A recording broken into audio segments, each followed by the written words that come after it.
Hello students. जैसा कि आपको पता है कि हम सॉल्व कर रहे हैं previous year question paper class 12th physics CBSE 2025। इसका हमारा सेट नंबर 5511 चल रहा है और अभी तक हमने इसका section A B C D complete कर लिया है और आज इस क्लास में हम इसका सेक्शन ई कंप्लीट करेंगे। तो इससे पहले अगर आपने पिछले लेक्चर्स नहीं देखे हैं तो वो लेक्चर देख लें और सेक्शन ई को हम स्टार्ट करने जा रहे हैं। तो देखिए क्वेश्चन रीड कर लें आप। ये सेक्शन ई का क्वेश्चन नंबर 31 है। 31 का देखिए फर्स्ट पार्ट, इसमें दो पार्ट मिलेंगे आपको, ए और बी। मतलब बी पार्ट आपका और में रहेगा, तो इसमें सभी क्वेश्चन और में आते हैं। तो सेक्शन ई का ये पहला क्वेश्चन है, सेक्शन ई का 31 का ए। और इसका जो अगला क्वेश्चन आएगा वो और में रहेगा। देखो, तो और में आएगा आपका इसका बी पार्ट। लेकिन हमें यहाँ पे दोनों सॉल्व करना है क्योंकि हम प्रैक्टिस कर रहे हैं। तो इसका और वाला क्वेश्चन भी हम सॉल्व करेंगे प्रैक्टिस के लिए। तो क्वेश्चन रीड कर लें और खुद से ट्राई करें इस क्वेश्चन को करने का, क्या आपसे हो पा रहा है या नहीं। तो देख लें, क्वेश्चन रीड करें, समझें और इसको खुद से ट्राई करें। और अगर नहीं आएगा तो फिर आप इस लेक्चर की वीडियो की हेल्प ले सकते हैं, बट खुद से करेंगे तो ज़्यादा बेनिफिट है क्योंकि आप अगर क्वेश्चन कर पाएंगे तो आपका कॉन्फिडेंस बढ़ेगा। और देख के तो फिर आ ही जाएगा, वो तो फिर लास्ट ऑप्शन हमारे पास है। लेकिन सबसे पहले आप ये ट्राई करें कि आपने जितना पढ़ा हुआ है, जितनी नॉलेज आपके पास है, उस नॉलेज का यूज़ करें और ये क्वेश्चन आपसे बन जाए, क्योंकि इससे आपका कॉन्फिडेंस इंक्रीज होता है जब आप खुद कर लेते हैं। चलिए ठीक है, तो फिर आगे बढ़ते हैं लेक्चर में और इस क्वेश्चन को स्टार्ट करते हैं। तो यहाँ पर हमें दिया हुआ है कि 2 पॉइंट चार्जेस हैं, 5 माइक्रोकूलोम माइनस 1 माइक्रोकूलोम प्लेस्ड एट पॉइंट -300। ये कोऑर्डिनेट दे रखे हैं, तो इसमें आपको y और z कोऑर्डिनेट 0 है, मतलब पॉइंट x एक्सेस पर है। ठीक है ना। तो x एक्सेस पर दो पॉइंट हैं और आपको उन पे दो चार्ज गिवन हैं। चलिए सबसे पहले अपन एक काम करते हैं कि x एक्सेस बना लेते हैं। तो ये हम सॉल्व कर रहे हैं इसका ए सेक्शन।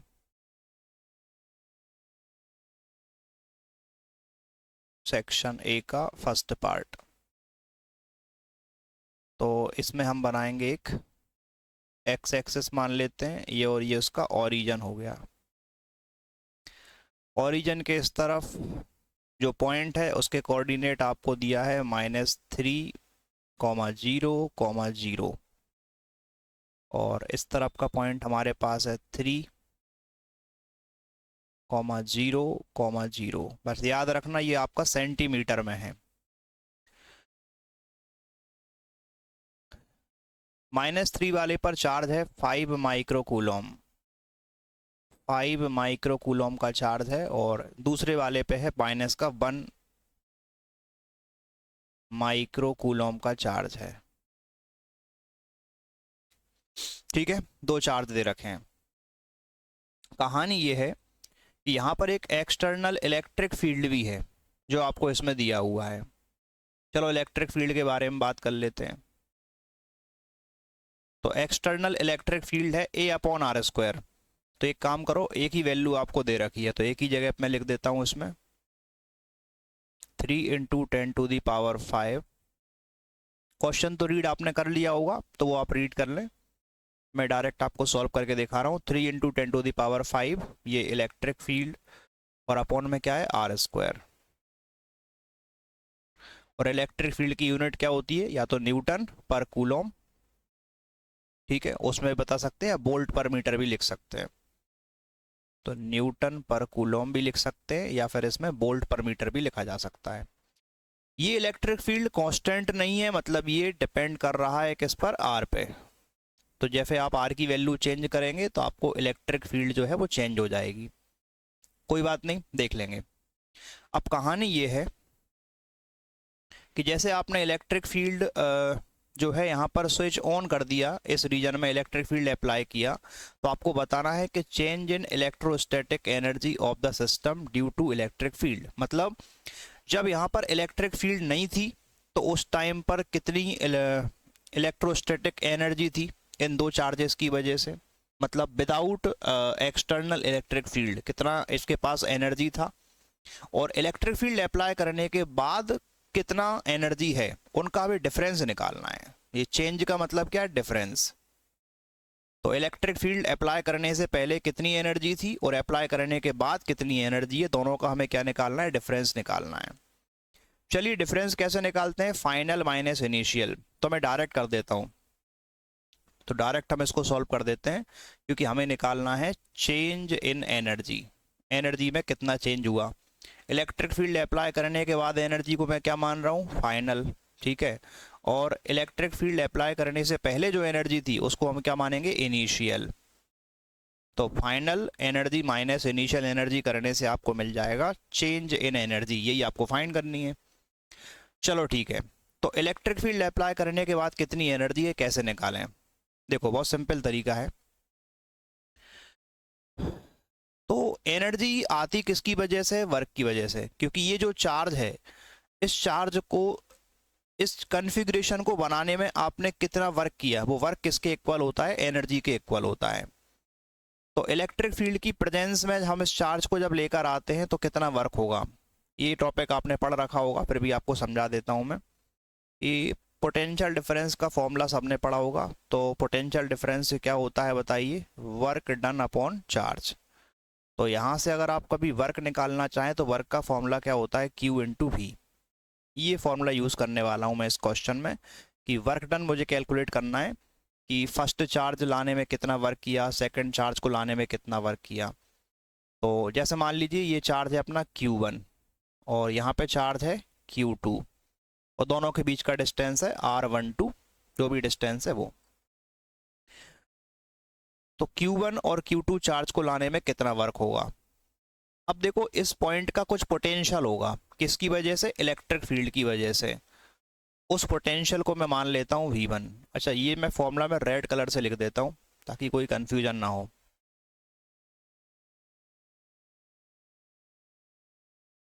देखिए तो यहाँ पर मैंने क्या मान लिया, Q1,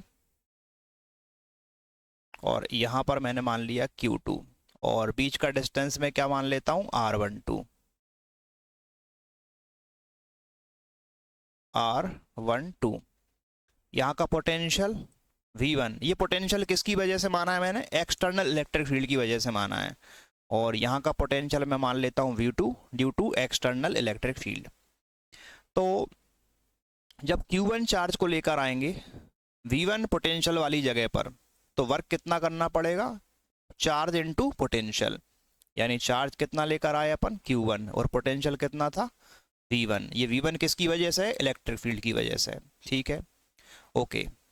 फिर सेकंड चार्ज लेकर आओगे, तो सेकंड चार्ज लेकर आएंगे तो कितना वर्क करना पड़ेगा, तो सेकंड चार्ज कितना है, Q2, और किस जगह पर ला रहे हैं अपन, जहां पर पोटेंशियल V2 है, तो क्या करेंगे, Q2 इंटू V2।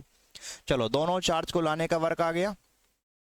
अब एक बात ध्यान रखो कि ये पोटेंशियल तो मैंने किसकी वजह से बताया था, एक्सटर्नल इलेक्ट्रिक फील्ड की वजह से। लेकिन जब Q1 चार्ज है तो Q1 चार्ज भी Q2 की जगह पर क्या करेगा, एक पोटेंशियल क्रिएट करेगा, ठीक है ना। तो उसकी वजह से भी हमें कुछ वर्क करना पड़ेगा। तो वो कैसे करेंगे, तो उसके लिए आप एक डायरेक्ट फॉर्मूला यूज कर सकते हैं कि दो चार्ज की जो पोटेंशियल एनर्जी होती है वो होती है KQ1 Q2 अपॉन R। कितना होता है, KQ1 Q2 upon R। R मतलब distance between first and second charge, इसको अपन लिख सकते हैं R12। तो ये होता है, इसमें आप समझो तो ये वही फॉर्मूला है, कौन सा, Q इंटू वी। चार्ज कौन सा लेकर आए आप, Q2, तो Q2 से मल्टीप्लाई कर दो। किसको मल्टीप्लाई करेंगे, पोटेंशियल को। पोटेंशियल किसकी वजह से, Q1 की वजह से। तो Q1 की वजह से पोटेंशियल कितना होगा, R12 डिस्टेंस पर। पोटेंशियल का फॉर्मूला होता है KQ बाई R। तो देखो KQ1 अपॉन R12, तो ये तो हो गया पोटेंशियल, और मल्टीप्लाई किससे कर दिया, चार्ज से, क्योंकि हम Q2 चार्ज को लेकर आए, तो इसलिए आपको ये मिल जाएगा वर्क। तो सिंपल मैंने वर्क कैलकुलेट किया, तो पहले चार्ज को लाने का work Q1 V1, second charge को लाने का वर्क Q2 V2। लेकिन सेकंड चार्ज को लाने के लिए हमें वर्क करना पड़ेगा इस पोटेंशियल के अगेंस्ट जो Q1 ने जनरेट किया था। तो Q1 ने कितना पोटेंशियल बनाया था, K Q1 अपॉन R12, और इसको मल्टीप्लाई किससे कर दिया, चार्ज Q2 से। ओके, ये तो हो गई देखो फाइनल एनर्जी। अब इसको माइनस कर देंगे हम किससे, इनिशियल एनर्जी से। अब इनिशियल एनर्जी कैसे निकालते हैं, अब एक्सटर्नल फील्ड तो है नहीं हमारे पास, तो एक्सटर्नल इलेक्ट्रिक फील्ड अगर नहीं है तो दो चार्ज की एनर्जी कितनी होती है, सिस्टम ऑफ टू चार्ज की एनर्जी होती है K Q1 Q2 upon R12, यही एनर्जी होती है। देखो तो ये आ गई इनिशियल एनर्जी। तो ये पूरा क्या था अपना फाइनल, और ये क्या है इनिशियल। तो ये तो वैसे भी कैंसिल हो जाएगा माइनस करने पर, तो बस क्या बचेगा, ये बचेगा।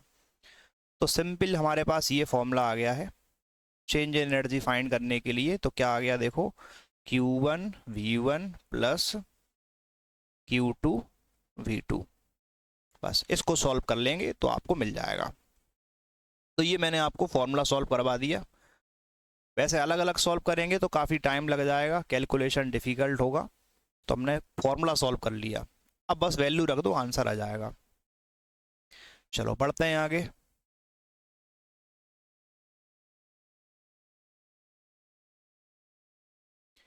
चलिए बताइए फिर, चेंज इन एनर्जी फाइंड करने के लिए हमें रखना है Q1।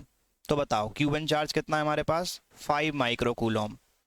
तो यहाँ पे लिख लो आप 5, और माइक्रो के लिए मल्टीप्लाई 10 की पावर -6। ओके, अब यहाँ पे रखना है अपन को क्या, पोटेंशियल। इलेक्ट्रिक फील्ड की वजह से इस फर्स्ट पॉइंट पे कितना पोटेंशियल होगा, तो ये भी आप जानते हैं। पोटेंशियल डिफरेंस फॉर्मूला क्या होता है, V equal to ED। Relation होता है इलेक्ट्रिक फील्ड और पोटेंशियल डिफरेंस में, तो V इक्वल टू ED। तो इलेक्ट्रिक फील्ड हमारे पास कितनी होगी, पहले वो रखनी पड़ेगी। तो इलेक्ट्रिक फील्ड बताओ कितनी है, 3 इंटू 10⁵ अपॉन R²। R मतलब डिस्टेंस, तो ओरिजिन से यहाँ तक का डिस्टेंस कितना है, ये डिस्टेंस है आपका 3 सेंटीमीटर। मीटर नहीं है देखो, ये सेंटीमीटर है। तो आप इसमें एक काम करो, 3 इंटू 10⁻² करोगे तो मीटर में आ जाएगा, और इसका क्या करना है, स्क्वायर करना है। चलिए कर लिया। ये तो हमने रख दी इलेक्ट्रिक फील्ड, और पोटेंशियल डिफरेंस रखना है तो मल्टीप्लाई किससे करेंगे, डिस्टेंस है। तो यहाँ से यहाँ तक का डिस्टेंस कितना है, 3 सेंटीमीटर। तो क्या होगा, 3 इंटू 10⁻², ये कर दिया मल्टीप्लाई। तो मैंने लगा दिया यहाँ पर V इक्वल टू ED। तो ये तो इलेक्ट्रिक फील्ड आ गई, और ये मल्टीप्लाई कर दिया डिस्टेंस से, तो क्या हो गया, V equal to ED। Okay clear है। Q1 चार्ज रख दिया, V1 के लिए V इक्वल टू ED लगा दिया, तो ये इलेक्ट्रिक फील्ड है। इसमें R हमने कितना रखा है, 3 सेंटीमीटर, और डिस्टेंस भी कितनी है, 3 सेंटीमीटर प्लस। अब रख लो Q2। तो क्वेश्चन तो सिंपल है, देखो आप Q2 रखो। Q2 कितना है, ये चार्ज हमारे पास है। अच्छा एक बात ध्यान दो, पॉजिटिव चार्ज का पोटेंशियल जो है यहाँ पर आपको विद साइन रखना है। तो Q2 चार्ज हमारे पास कैसा है, नेगेटिव, तो आपको यहाँ माइनस साइन के साथ रखना पड़ेगा। तो मैं यहाँ माइनस लगा रहा हूँ क्योंकि माइनस का 1 माइक्रो कूलम का चार्ज है, और मल्टीप्लाई किससे करेंगे, माइक्रो के लिए 10⁻⁻6 से।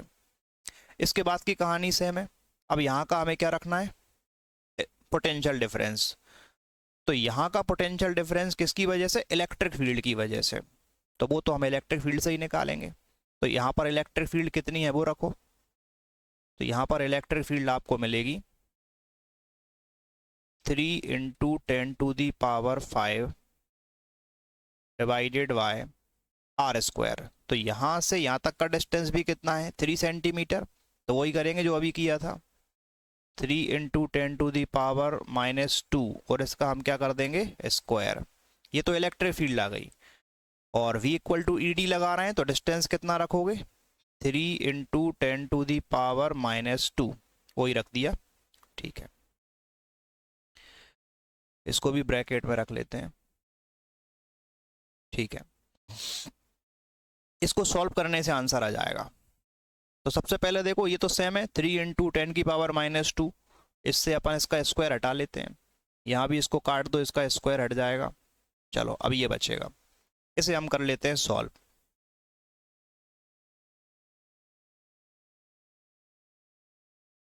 तो सॉल्व करने के लिए कुछ कॉमन ले लेते हैं। तो दोनों में देखो क्या कॉमन आएगा, 10⁻⁻⁶ इसमें भी है, ये टर्म दोनों में है और ये टर्म भी दोनों में है, तो इनको बाहर निकाल लेते हैं। तो एक काम करते हैं, 10⁻⁻⁶ इंटू 3 इंटू 10⁻5 और डिवाइड में 3 इंटू 10⁻⁻2। स्क्वायर तो हट गया ना, चलिए इसको हमने ले लिया कॉमन। तो यहाँ से कितना बचेगा 5 और यहाँ से कितना बचेगा, सिर्फ 1 बचेगा, बाकी सब चला गया। देख लें, तो सब कुछ सॉल्व कर दिया, ये बचा। अब यहाँ पे कैंसिल करोगे तो ये आ जाएगा और इसको सॉल्व कर लेते हैं। 10⁻⁻2 ऊपर जाके क्या बन जाएगा, +2 हो जाएगा। तो 2 और 5 7, अब 7 - 6 यानी कि 1, तो ये 10 बचेगा और 5 - 1 क्या होता है 4, तो ये हो जाएगा 4 × 10, यानी कि चेंज इन एनर्जी हमें कितना मिलेगा, 40 जूल की एनर्जी मिल जाएगी। ये हमने इसको सॉल्व किया और एनर्जी कितना आएगा, 40 जूल एनर्जी आपको मिलेगी। तो देख लें, अच्छा टॉपिक था। तो मैंने आपको क्वेश्चन सॉल्व करके दिखा दिया, और बाकी आपको इस टॉपिक में अगर प्रॉब्लम है तो इसको आप डिस्कस करें। इस टॉपिक की नॉलेज होना चाहिए।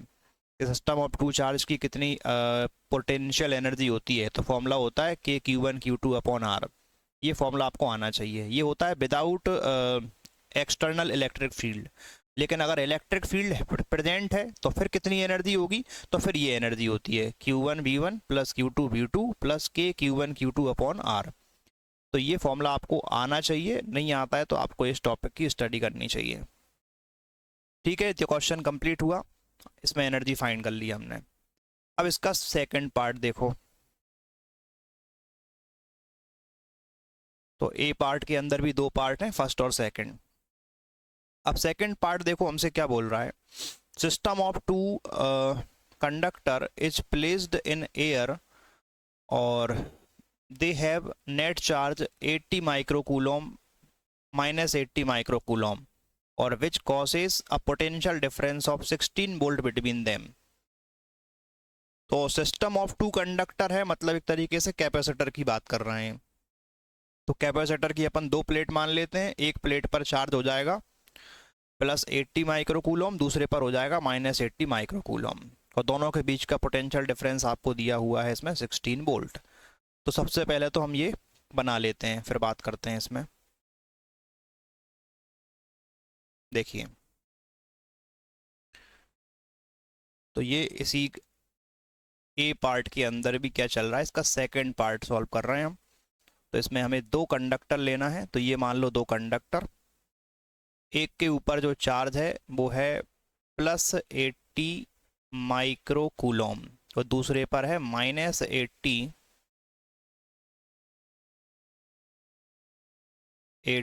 माइक्रोकूलम। और बीच का सेपरेशन अगर अपन d मान लें तो इनके बीच का जो पोटेंशियल डिफरेंस है, देखो जब यहाँ पर कोई मीडियम इंसर्ट नहीं करोगे, एयर रहेगा, तो एयर वाले पोटेंशियल डिफरेंस को मैं V0 मानता हूँ, तो वो आपको दिया हुआ है 16 वोल्ट। चलो कितना दिया है, 16 वोल्ट का पोटेंशियल डिफरेंस हमें गिवन है। ये देखो, तो सिस्टम ऑफ टू कंडक्टर्स, एक पर चार्ज है +80 माइक्रोकूलम, दूसरे पर है -80 माइक्रोकूलम, और दोनों प्लेट के बीच में पोटेंशियल डिफरेंस कितना है, 16 वोल्ट का है इस कंडीशन में। ठीक है, तो अब पहला क्वेश्चन है इसके अंदर कि find capacitance of the system. इस सिस्टम का कैपेसिटेंस फाइंड करना है। तो ये क्वेश्चन भी आप ट्राई कर लें, बहुत सिंपल क्वेश्चन है। अब इसी का जो फर्स्ट क्वेश्चन है उसमें आपको कैपेसिटेंस निकालना है। तो कैपेसिटेंस का फॉर्मूला सभी को पता है, कैपेसिटेंस क्या होता है, Q/V। तो बस कर दो सॉल्व। चार्ज बताओ कितना है, चार्ज है आपके पास 80, लेकिन माइक्रो में है तो मल्टीप्लाई बाय 10⁻⁻⁶ कूलम में आ गया। और पोटेंशियल डिफरेंस आपको वोल्ट में दिया है तो 16 वोल्ट। इसको आप सॉल्व कर देंगे, 16 से डिवाइड कर दो, 5 टाइम में चला जाएगा, तो जो कैपेसिटेंस आपको मिलेगा वो हो जाएगा 5 इंटू 10⁻⁻⁻⁶, और कैपेसिटेंस की यूनिट होती है फैराड।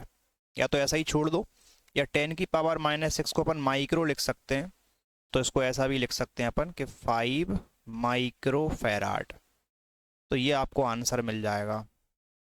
तो capacitance equal to 5 micro farad, capacitance आ गया 5 माइक्रो फैराड। चलिए, तो पहला क्वेश्चन तो इसका कंप्लीट हुआ। अब देखते हैं इसी का सेकंड क्वेश्चन। सेकंड क्वेश्चन में क्या लिखा है, if the air between the capacitor is replaced by a dielectric medium of dielectric constant 3, यानी एयर की जगह पर हम एक ऐसा मीडियम लगाएंगे जिसका डाइलेक्ट्रिक कांस्टेंट 3 है, तो what will be the potential difference between the two conductors. तो फिर पोटेंशियल डिफरेंस कितना हो जाएगा। तो कोई बात नहीं, इस बार हमें क्या करना है, जब एयर था तो उस टाइम पर पोटेंशियल डिफरेंस था अपना 16 वोल्ट, यही दिया है। और अब हम एयर की जगह पर कोई मीडियम इंसर्ट करेंगे जिसका डाइलेक्ट्रिक कांस्टेंट कितना है, 3 है। ठीक है, तो रिलेटिव परमिटिविटी बोलते हैं अपन इसको, तो ये आपको 3 दिया हुआ है। अब जब ये मीडियम इंसर्ट कर दोगे तो क्या होगा, जब कोई मीडियम इंसर्ट करते हैं तो पोटेंशियल डिफरेंस डिक्रीज हो जाता है। और कितना हो जाता है, तो नए पोटेंशियल को मैं V मान लेता हूँ। तो पहले जो पोटेंशियल था जब मीडियम एयर था, उसको डिवाइड कर देंगे अपन डाइलेक्ट्रिक कांस्टेंट से, तो आपको मिल जाएगा पोटेंशियल। यानी कि आपको ये फॉर्मूला यूज करना है। तो न्यू पोटेंशियल डिफरेंस कितना हो जाएगा, V0/K। तो इसमें आपको रख देना है वैल्यू,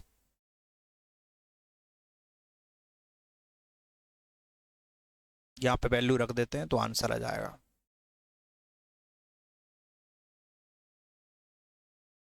तो new potential difference V equal to, तो V0 कितना था हमारे पास 16, और K की वैल्यू कितनी है 3, तो 16/3 वोल्ट आपको मिल जाएगा। इसको आप चाहो तो डिवाइड करके पॉइंट में आंसर भी लिख सकते हैं। तो ये मैंने लिख दिया, 16/3 वोल्ट आ जाएगा। चलिए ठीक है, तो इसका सेकंड पार्ट भी कंप्लीट हुआ। अब इसी का देखो थर्ड पार्ट देख लेते हैं। थर्ड पार्ट में क्या लिखा है कि if the charges on the two conductor are charge to plus 160 microcoulomb to minus 160 microcoulomb, यानी चार्ज को बढ़ा दिया, तो will the capacitance of the system change. तो क्या कैपेसिटेंस चेंज होगा, चार्ज को चेंज करने से क्या कैपेसिटेंस चेंज होगा, नहीं। ये हमें पता होना चाहिए कि जो कैपेसिटेंस होता है वो पोटेंशियल और चार्ज पे डिपेंड ही नहीं करता है। तो आपका आंसर हो जाएगा no, capacitance will not change. Capacitance will not change. तो कैपेसिटेंस चेंज नहीं होगा, क्यों नहीं होगा, क्योंकि कैपेसिटेंस चार्ज और पोटेंशियल पर डिपेंड नहीं करता है। तो इसका आंसर हो जाएगा बिकॉज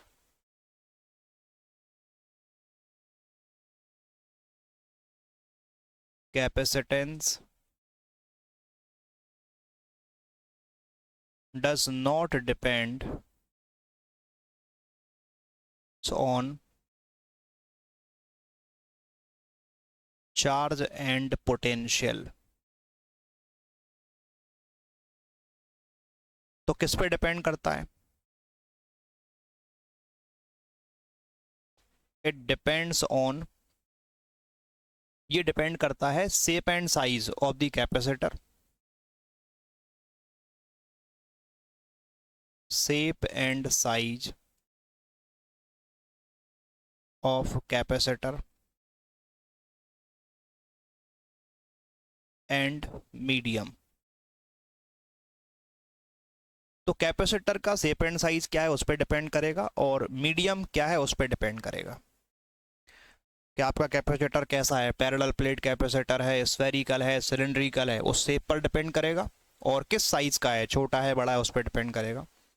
और मीडियम पे डिपेंड करता है, मीडियम एयर है या आपने कोई डाइलेक्ट्रिक यूज़ किया हुआ है, तो इन बातों पे डिपेंड करता है, उसको चार्ज और पोटेंशियल से कोई मतलब नहीं होता है। तो ठीक है, तो ये क्वेश्चन हमने देखो यहाँ कंप्लीट किया, यानी कि 31 का ए पार्ट कंप्लीट हो गया इसमें। चलिए अब आगे बढ़ते हैं। अब ये देखिए, इसी क्वेश्चन का और वाला क्वेश्चन है, यानी कि बी पार्ट। इस क्वेश्चन को भी आप देख लें, खुद से ट्राई करें, खुद से ट्राई करोगे, सॉल्व कर पाओगे तो कॉन्फिडेंस बढ़ जाएगा, नहीं कर पाओगे तो फिर कॉन्फिडेंस को कम मत करना, लेक्चर देख लेना, आपको लगेगा कि ये तो बहुत आसान था, और फिर आपका कॉन्फिडेंस एक बार फिर से बढ़ जाएगा। चलिए देखते हैं, क्वेश्चन रीड कर लेना। इसमें क्या लिखा है, consider the 3 metal spherical shell ABC each of radius R। तो हमारे पास क्या है, 3 मेटल स्फेरिकल सेल है। स्फेरिकल सेल मतलब एक तरीके से हॉलो स्फीयर हमारे पास है, और तीनों का रेडियस हमें R लेना है।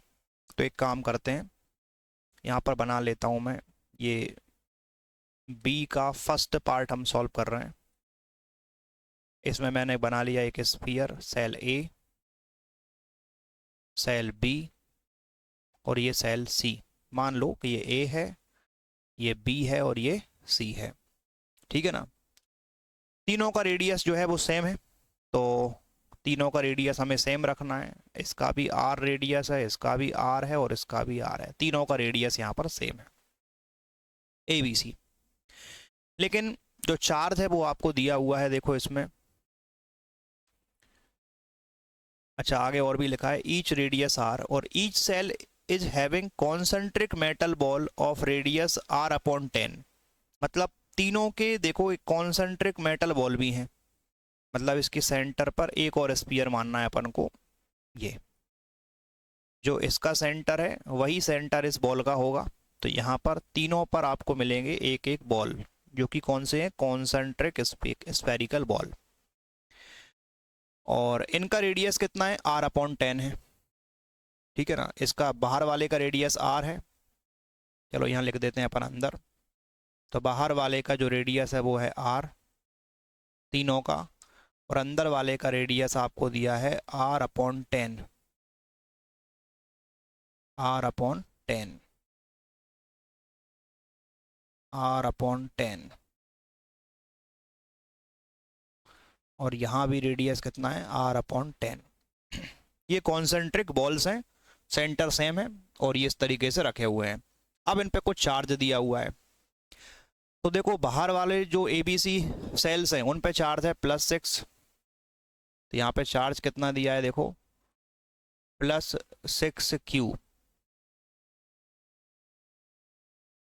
इस पर है -4Q, -4Q, और यहाँ पर है 14Q, 14Q। और अंदर वाली जो बॉल है उन पे भी चार्ज है -2Q, इस पर है -2Q, इस पर है +8Q, +8Q,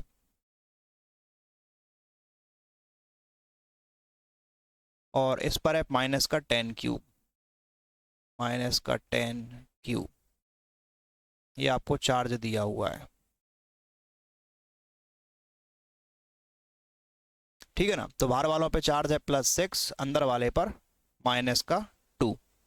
तो नेट चार्ज कितना हुआ इस पूरे स्फीयर पे देखा जाए, तो नेट चार्ज कितना हुआ, +6 -2, यानी कि +4, +4Q चार्ज मिला। अच्छा अंदर +8 है, -4 बाहर है, तो नेट चार्ज कितना हुआ, 8 - 4 यानी कि +4Q। -10 और बाहर +14, तो 14 - 10 यानी कि यहाँ भी +4Q। तो तीनों पर मुझे नेट चार्ज बराबर मिल रहा है। मुझे क्या निकालना है, compare the magnitude of electric field due to shell ABC at a distance 3R from their centre. अब इनके सेंटर से 3R डिस्टेंस पर मुझे इलेक्ट्रिक फील्ड फाइंड करनी है। कितनी डिस्टेंस पर, 3R पे। अब इसका रेडियस तो R है, अब यहाँ से अगर 3R डिस्टेंस पे जाओगे आप सेंटर से, तो हम बाहर निकल आएंगे, सभी से अपन देखेंगे 3r डिस्टेंस पर, और आपको यहाँ पर इलेक्ट्रिक फील्ड निकालनी है।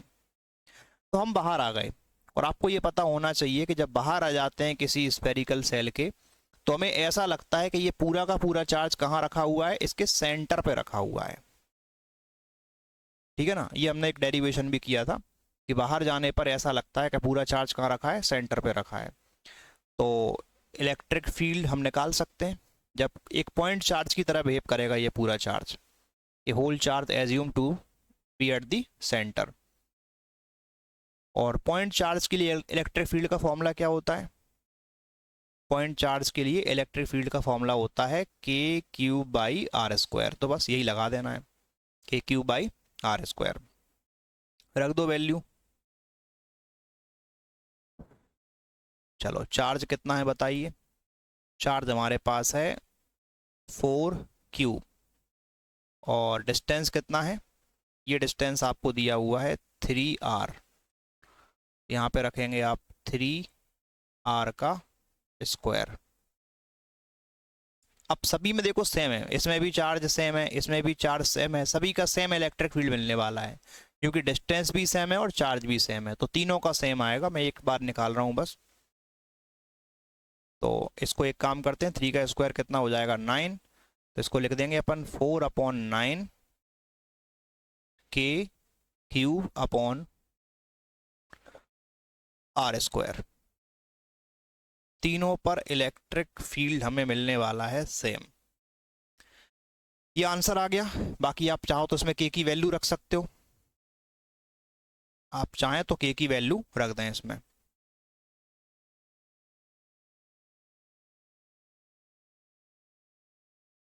तो 4/9 इंटू के को हम क्या लिख सकते हैं, 9 इंटू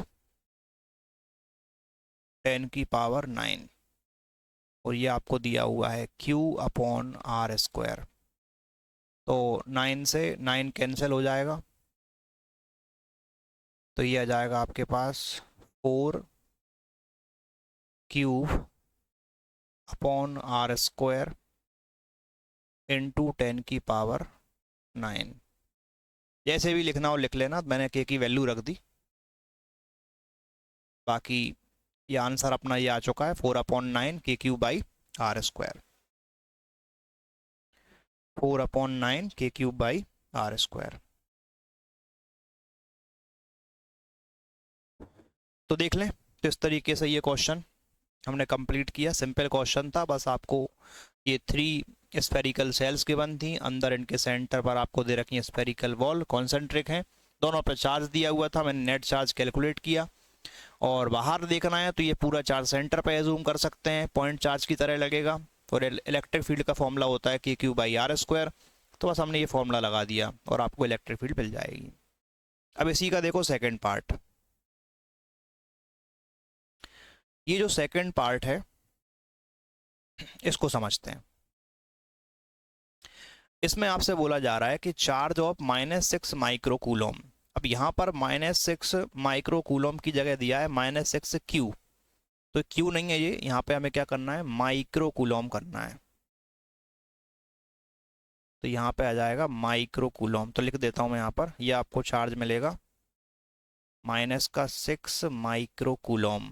ठीक है, ये रखा हुआ है बी पॉइंट पर। सेमी सर्किल जिसका रेडियस आपको दिया है 5 सेंटीमीटर।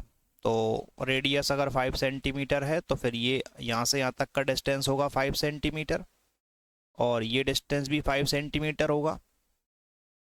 और आगे बता रहे हैं कि इक्वल एंड अपोजिट चार्ज, मतलब जैसे -6 है तो यहाँ पे क्या होगा, प्लस का 6 माइक्रो कूलम। तो ये आपको दिया हुआ है +6 माइक्रो कूलम का चार्ज कहाँ रखा हुआ है, डी पॉइंट पर। और डी पॉइंट कहाँ पर है, at a distance 10 centimetre from B. तो बी से 10 सेंटीमीटर पे है, तो 10 में से देखो 5 तो ये हो गए, तो बचे कितने, 5। तो ये डिस्टेंस भी कितना है, 5 सेंटीमीटर का डिस्टेंस है। ये डी से सी तक 5 है, सी से बी तक 5 है, और बी से ए तक 5 है। चलिए, चार्ज में क्यू नहीं लेना है, हमें लेना है 6 माइक्रो कूलम, और यहाँ पर भी -6 माइक्रो कूलम। ये सब रखा हुआ है। अब हमें करना क्या है कि एक चार्ज है प्लस का 5 माइक्रो कूलम, इसको लेके जाना है सी पॉइंट से ए पॉइंट तक लेके जाना है और अलोंग द सरकमफेरेंस लेके जाना है, ऐसे घुमा के ले जाना है। तो आपको बताना है कि इसमें कितना वर्क करना पड़ेगा इस चार्ज पर। यहाँ पे चार्ज मान लेता हूँ मैं प्लस का 5 माइक्रोकूलम, प्लस 5 माइक्रोकूलम। तो ये जो चार्ज है ना प्लस 5 माइक्रोकूलम, इस चार्ज को हमें लेके जाना है। कहाँ ले जाना है? तो इसके अलोंग ले जाना है। देखो इस तरीके से अलोंग द सरकमफेरेंस हम लेके जाएंगे और ए पॉइंट तक ले जाएंगे। तो सी से ले जाना है, यहाँ से स्टार्ट करना है और कहाँ ले जाना है? ए पॉइंट पर लेकर जाना है। तो इसमें कितना वर्क होगा वो वर्क कैलकुलेट करना है। तो आपको पता होना चाहिए कि वर्क डन जो है वो पाथ पे डिपेंड नहीं करता है। इसको आप ऐसे ले जाओ, सीधे ले जाओ, घुमा के ले जाओ, क्योंकि ये जो कंजर्वेटिव फोर्स होता है, इलेक्ट्रिक फील्ड एक कंजर्वेटिव फील्ड होती है। तो जो वर्क डन है वो पाथ पे डिपेंड नहीं करता है, तो पाथ से हमें कोई मतलब नहीं है। तो ये डिपेंड करता है इनिशियल और फाइनल पोजीशन पे। तो वर्क कैसे निकालते हैं? वर्क निकालना बहुत सिंपल है। अगर आपको वर्क डन निकालना है तो वर्क का फॉर्मूला बताया था मैंने, Q इंटू V होता है। तो आपका चार्ज कितना है? Q, और आप लेकर जा रहे हैं C से A तक। तो आपको इन दोनों के बीच में जो पोटेंशियल डिफरेंस है उससे मल्टीप्लाई कर देना है। तो पोटेंशियल डिफरेंस को मैं लिख देता हूँ डेल V। तो ये फॉर्मूला यूज़ करेंगे हम इसमें कि वर्क डन अगर कैलकुलेट करना है तो फॉर्मूला क्या बन जाएगा? Q इंटू पोटेंशियल डिफरेंस, किसके बीच में? C और A पॉइंट के बीच का पोटेंशियल डिफरेंस निकाल लो और चार्ज से मल्टीप्लाई कर दो, आपको वर्क मिल जाएगा। कौन से चार्ज से? जो चार्ज आपको लेके जा रहे हैं। तो प्लस 5 माइक्रोकूलम को लेके जाएंगे तो प्लस 5 माइक्रोकूलम से मल्टीप्लाई कर देंगे। चलिए देख लें एक बार, बस इतना सा काम करना है। अब ये बताइए पोटेंशियल डिफरेंस कैसे निकालें? पोटेंशियल डिफरेंस कैसे निकालें, इसको आगे सॉल्व कर लेते हैं। तो पोटेंशियल डिफरेंस के लिए देखो, मुझे पहले C का पोटेंशियल निकालना पड़ेगा और फिर मुझे A का पोटेंशियल निकालना पड़ेगा। अगर मैं C के पोटेंशियल की बात करूं तो C पर पोटेंशियल कैसे मिलेगा? C पर पोटेंशियल आएगा +6 माइक्रोकूलम की वजह से और -6 माइक्रोकूलम की वजह से। और पोटेंशियल का फॉर्मूला भी आपको पता होना चाहिए। पोटेंशियल निकालने का फॉर्मूला होता है KQ/R। ये छोटे छोटे फॉर्मूले आपको आने चाहिए। तो अगर मैं यहाँ पर पोटेंशियल निकालता हूँ +6 की वजह से, तो ये हो जाएगा आपका प्लस का आएगा। प्लस की वजह से पोटेंशियल प्लस का आता है और माइनस की वजह से माइनस का आता है। तो यहाँ पर आ जाएगा प्लस का, आप Q की जगह रख देना 6 माइक्रोकूलम और डिस्टेंस कितना रखेंगे यहाँ से यहाँ तक का 5। और इस तरफ से निकालेंगे, C पॉइंट पर पोटेंशियल निकालना है तो B की वजह से निकालेंगे तो हम चार्ज कितना रखेंगे? -6 और डिस्टेंस यहाँ भी 5 है। मतलब एक का पॉजिटिव आएगा दूसरे का नेगेटिव आएगा, सब्ट्रैक्ट करोगे तो वो 0 हो जाएगा। चाहो तो अपन निकाल के दिखा देता हूँ आपको। देखिए यहाँ पे सॉल्व कर लेते हैं। तो C पॉइंट का हम पोटेंशियल फाइंड कर लेते हैं पहले। तो C पॉइंट पर पोटेंशियल कैसे निकालना है? तो फॉर्मूला आपको पता है, पोटेंशियल का फॉर्मूला क्या होता है? KQ/R। तो यहाँ पे रख दो आप K और चार्ज कितना रखेंगे? तो देखिए आपको चार्ज दिया हुआ है, पहले अपन 6 का निकाल लेते हैं। 6 की वजह से कितना आएगा? तो 6 माइक्रोकूलम। तो 6 इंटू 10⁻⁻6 KQ और अपॉन में डिस्टेंस का स्क्वायर। डिस्टेंस कितना है? 5 सेंटीमीटर। तो 5 इंटू 10⁻⁻2। अच्छा पोटेंशियल है तो KQ/R। ये तो आ गया किसकी वजह से? +6 की वजह से। अब मुझे निकालना है -6 की वजह से। तो माइनस की वजह से माइनस का आएगा, तो आप माइनस का ले लो। फॉर्मूला वही है फिर से, K इंटू चार्ज कितना है? 6 इंटू 10⁻⁻6 डिवाइडेड बाय डिस्टेंस। तो यहाँ से यहाँ तक का डिस्टेंस फिर से वही है 5। तो 5 इंटू 10⁻⁻2। ये दोनों सेम टर्म्स हैं तो कैंसिल करोगे तो आंसर 0 हो जाएगा। तो ये पोटेंशियल कितना मिलेगा? 0। माइनस करने पर 0, तो C पॉइंट का पोटेंशियल 0 है। अब मुझे किसका निकालना है? A का निकालना है। चलिए ठीक है, अब हम A का पोटेंशियल फाइंड करने जा रहे हैं। अब A पॉइंट का अगर पोटेंशियल निकालना है तो बताइए क्या करें? तो ए पर पोटेंशियल निकालेंगे हम -6 की वजह से और +6 की वजह से। चलो पहले प्लस वाला निकालते हैं। तो प्लस वाला निकालोगे तो फॉर्मूला वही लगेगा, के इंटू चार्ज 6 इंटू 10⁻⁻6 के क्यूब बाई आर। अब यहाँ से यहाँ तक का डिस्टेंस तो देखिए 5 5 5 कितना हो गया 15 सेंटीमीटर। तो 15 इंटू 10⁻⁻2। ठीक है, ये तो प्लस वाला था, लेकिन माइनस वाले की वजह से निकालोगे तो माइनस का आएगा। तो यहाँ पे माइनस का साइन लगा दिया मैंने। और के इंटू चार्ज कितना है 6 इंटू 10⁻⁻6 और डिवाइडेड बाय डिस्टेंस। तो यहाँ से यहाँ तक का डिस्टेंस तो 5 है, तो यहाँ पे क्या रखेंगे अपन 5 इंटू 10⁻⁻2। चलो इतनी बात समझ में आ गई होगी। तो इस तरीके से हम निकालेंगे यहाँ पर डिफरेंस। पोटेंशियल के लिए सॉल्व कर लो, कुछ कॉमन ले लेते हैं।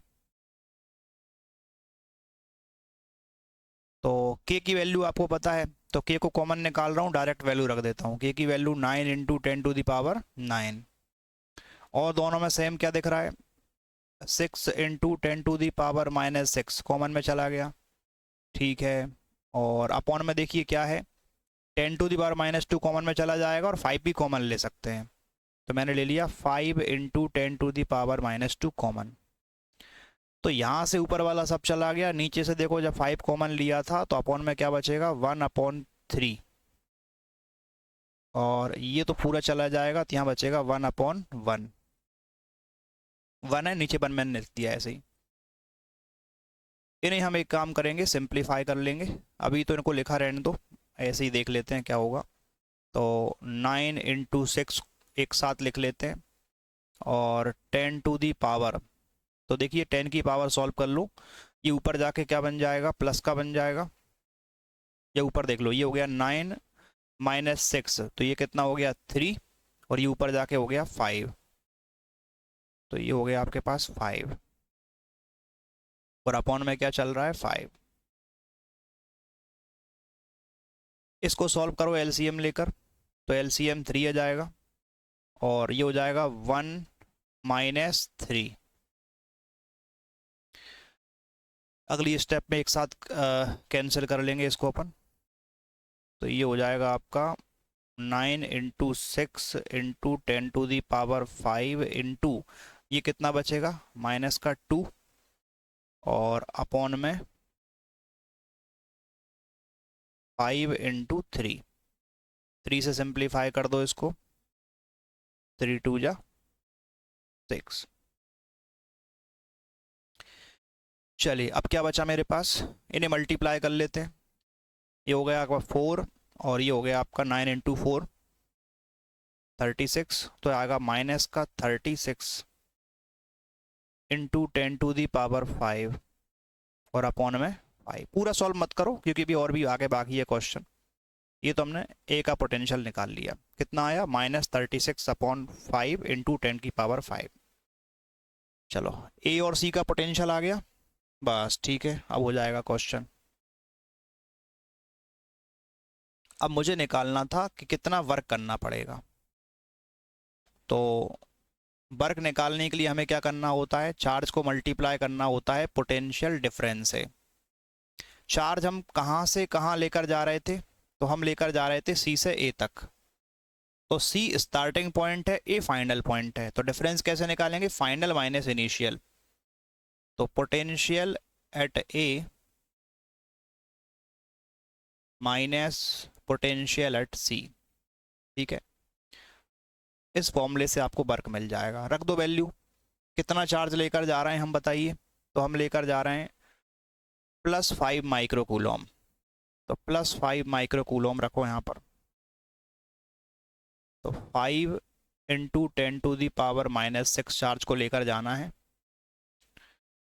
पोटेंशियल डिफरेंस तो एक ही जगह पर कितना आ जाएगा माइनस का 36 इंटू 10⁻5 अपॉन 5 और सी का पोटेंशियल तो 0 है, तो यहाँ पे 0 रख लेना है।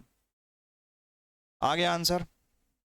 तो 5 इंटू 10⁻6 इंटू माइनस का 36 इंटू 10⁵ अपॉन 5।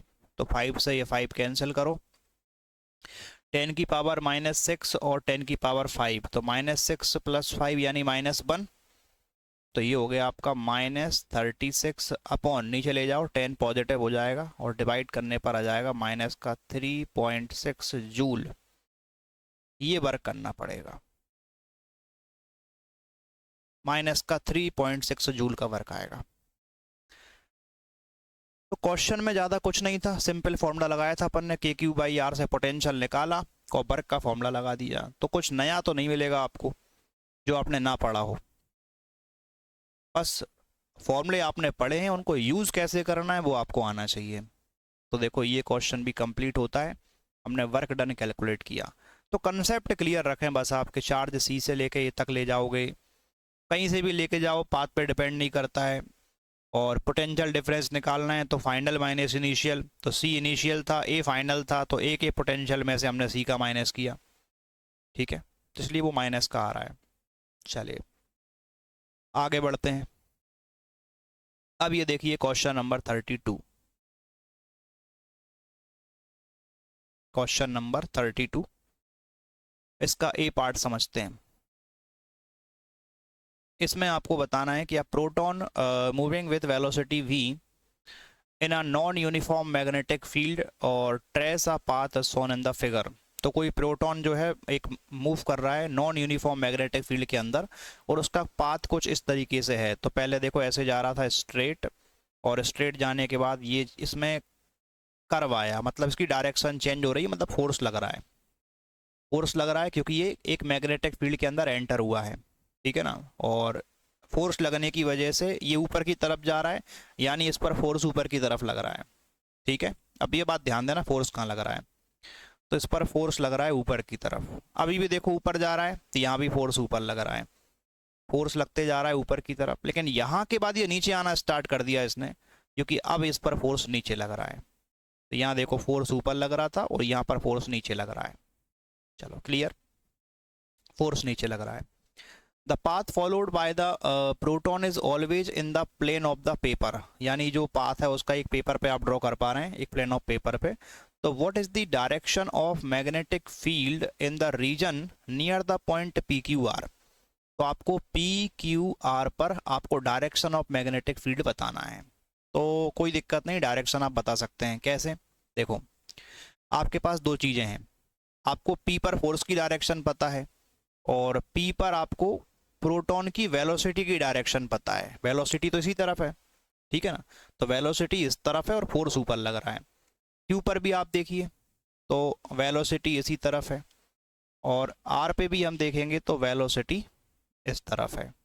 तो वेलोसिटी की डायरेक्शन पता है, फोर्स की डायरेक्शन पता है, तो आप एक काम करो, राइट हैंड पाम रूल से मैग्नेटिक फील्ड की डायरेक्शन पता कर लेना है इसमें।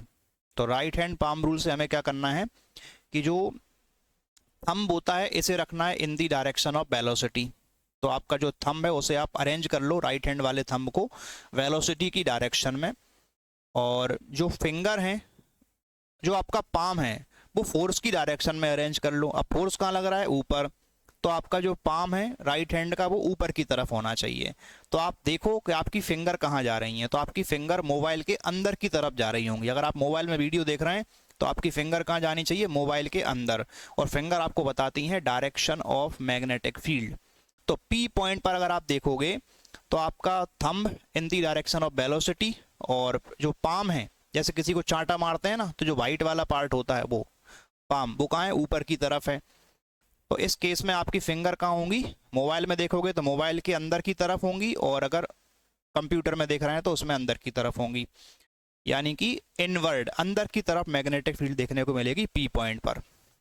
तो P पॉइंट पर जो मैग्नेटिक फील्ड है वो कहाँ है, इनवर्ड, क्रॉस का मतलब होता है इनवर्ड, तो मैंने ये अंदर की तरफ बना दिया।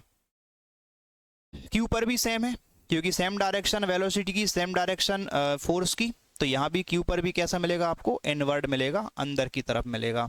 लेकिन अगर हम R को देखें तो देखो आपका जो थंब है वो सेम रहेगा वेलोसिटी की डायरेक्शन में, लेकिन अब आपका पाम नीचे होना चाहिए, और पाम को नीचे करना है, लेकिन जो थंब है वो चेंज नहीं होना चाहिए। तो आपको आपका जब इस तरीके से आप रोटेट करोगे अपने हैंड को कि आपका थंब वहीं रहना चाहिए वेलोसिटी की डायरेक्शन में, और आपका पाम नीचे की तरफ आ जाए, तो इस केस में आप देखेंगे कि आपकी जो फिंगर्स हैं राइट हैंड की, वो अब मोबाइल से बाहर की तरफ हो जाएंगी या कंप्यूटर से बाहर की तरफ हो जाएंगी। तो उस केस में बाहर की तरफ आपको मिलेगी मैग्नेटिक फील्ड, क्योंकि जो फिंगर्स हैं वो आपको क्या बताएंगी, मैग्नेटिक फील्ड की डायरेक्शन बताएंगी। तो मैग्नेटिक फील्ड बाहर की तरफ होगी, तो इस बात को याद रखें। तो यहाँ पर मैग्नेटिक फील्ड होगा आउटवर्ड, तो आपने पढ़ रखा होगा। आउटवर्ड को मैं डॉट से दिखा देता हूँ, तो ये डॉट मतलब आउटवर्ड है। क्लियर? तो आपको मैंने समझाया कि यहाँ पर क्रॉस का मतलब क्या है, इनवर्ड। क्रॉस का मतलब है इनवर्ड।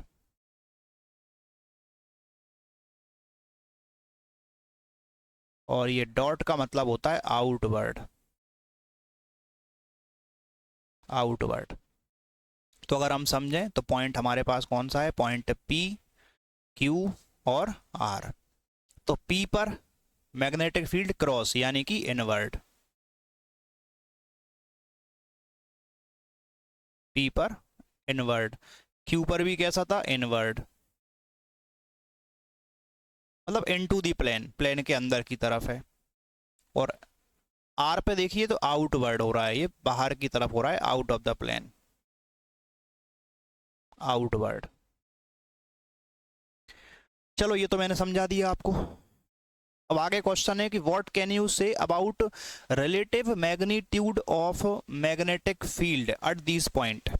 तो मतलब मैग्नेटिक फील्ड का मैग्नीट्यूड कैसा होगा, कहाँ पे कम होगा कहाँ पे ज़्यादा होगा, आपको वो बताना है। तो P, Q और R पर तो कोई दिक्कत नहीं है। देखो आपने एक टॉपिक पढ़ा होगा कि motion of a charge particle in a magnetic field, uniform magnetic field. तो उसमें जैसे एक चार्ज पार्टिकल अगर 90 डिग्री पर एंटर होता है तो उसका पाथ होता है सर्कुलर। अब सर्किल मेरा सही बना नहीं है, आप समझ लेना। तो सर्कुलर पाथ होता है उसका। जैसे इसका रेडियस अगर R मान ले और इसकी वेलोसिटी कैसी होती है, टेंजेंशियल वेलोसिटी होती है। अब इसका सर्कुलर मोशन करने के लिए एक फोर्स लग रहा होता है, इसको बोलते हैं सेंट्रीपिटल फोर्स। कौन सा फोर्स होता है वो, सेंट्रीपिटल फोर्स, जो किसकी वजह से आता है, मैग्नेटिक फोर्स की वजह से आता है। यानी कि मैग्नेटिक फोर्स यहाँ पे किसका काम कर रहा होता है, सेंट्रीपिटल फोर्स का काम करता है। तो मैग्नेटिक फोर्स कैसे निकालते हैं, उसका फॉर्मूला आप जानते हैं। और सेंट्रीपिटल फोर्स का फॉर्मूला होता है mv² अपॉन रेडियस यानी कि R। और मैग्नेटिक फोर्स का फॉर्मूला होता है QVV साइन थीटा। अब चूंकि एंगल तो 90 डिग्री है तो साइन 91 हो जाएगा, मैं साइन 90 नहीं लिख रहा हूँ। अब V से स्क्वायर कट जाएगा, तो यहाँ से मैं मैग्नेटिक फील्ड निकाल सकता हूँ, या रेडियस निकाल लेते हैं। चलो तो रेडियस निकालना है, तो रेडियस का फॉर्मूला आप याद रखें, काम आएगा। रेडियस को इधर कर दो, इसको इधर कर दो, ये बन जाएगा आपका mv अपॉन QB। ये फॉर्मूला होता है देखो रेडियस का। और इस सर्कुलर पाथ की रेडियस जो है आप देखेंगे तो मैग्नेटिक फील्ड के इनवर्सली प्रोपोर्शनल होती है। Radius is inversely proportional to strength of magnetic field. मतलब तो आपको बस रेडियस चेक कर लेना है। आपको अगर ये बताना है कि मैग्नेटिक फील्ड की स्ट्रेंथ कहाँ पे ज़्यादा है कहाँ पर कम है, तो आप बस रेडियस चेक करो। जहाँ पर रेडियस ज़्यादा होगी वहाँ पर मैग्नेटिक फील्ड की स्ट्रेंथ कम होगी, रेडियस अगर कम होगी तो फिर स्ट्रेंथ ज़्यादा होगी। चलो देखते हैं। तो देखो ये जो फ्लैट सरफेस होती है ना, फ्लैट एकदम, तो उनका रेडियस इनफाइनाइट होता है, याद रखिएगा। जैसे आप ऐसी सरफेस बनाओगे तो देखो ये थोड़ा सा कर्व है, मतलब रेडियस ज़्यादा है, और ज़्यादा कर्व कर दोगे तो यानी रेडियस कम होता जा रहा है। ठीक है, तो यहाँ पर अगर हम देखें तो सबसे ज़्यादा कर्व कहाँ पर है, R पे है।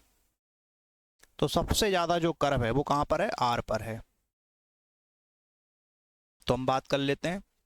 तो R पे आप देखेंगे ज़्यादा कर्व है, तो कर्व अगर ज़्यादा है तो मतलब रेडियस कम है इसका, और रेडियस कम होने का मतलब है कि मैग्नेटिक फील्ड ज़्यादा है। तो हम बोल सकते हैं कि जो मैग्नेटिक फील्ड आपको मिलेगा R पे वो सबसे ज़्यादा होगा। अब R की मैग्नेटिक फील्ड सबसे ज़्यादा है। R के बाद देखो इससे कर्व कम कहाँ पर है, तो इससे कम कर्व आपको मिलेगा P पर। P पर भी देखो कर्व है, ठीक है ना। लेकिन आर से तो कम है, तो यहाँ पर पी की मैग्नेटिक फील्ड आपको कम मिलेगी। तो मैग्नेटिक फील्ड पी पॉइंट पर आर वाली से कम होगी। और एकदम स्ट्रेट लाइन जैसा कहाँ पर दिख रहा है, क्यू पर। तो क्यू पे देखो कोई कर्व नहीं है, एक स्ट्रेट लाइन की तरह है, तो यहाँ पर मैग्नेटिक फील्ड सबसे कम होगी। तो मैग्नेटिक फील्ड जो है क्यू पर आपको सबसे कम देखने को मिलेगा। चलो ये बात समझ में आई। तो बस इस फॉर्मूले से हमने ये बता दिया कि कहाँ पर मैग्नेटिक फील्ड की स्ट्रेंथ ज़्यादा है, कहाँ पर कम है। तो आपको राइट हैंड पाम रूल से डायरेक्शन ऑफ मैग्नेटिक फील्ड मिल जाएगा, जो कि आपको आना चाहिए। और फिर उसके बाद ये तो आपको समझा ही दिया मैंने कि स्ट्रेंथ कहाँ पे ज़्यादा है कहाँ पे कम है, वो कर्व देख के डिसाइड करेंगे। तो कर्व अगर ज़्यादा होगा तो रेडियस कम होगा, यानी कि यहाँ पर स्ट्रेंथ ज़्यादा मिलेगी मैग्नेटिक फील्ड की। यहाँ पर कर्व थोड़ा सा कम है आर से, तो यहाँ स्ट्रेंथ भी कम हो जाएगी। यहाँ पे कर्व बहुत कम है, यानी रेडियस बहुत ज़्यादा है इसका, तो यहाँ पर स्ट्रेंथ ऑफ मैग्नेटिक फील्ड सबसे कम देखने को मिलेगा। तो ये वाला क्वेश्चन यहाँ कंप्लीट होता है। अब देखो इसका सेकंड पार्ट।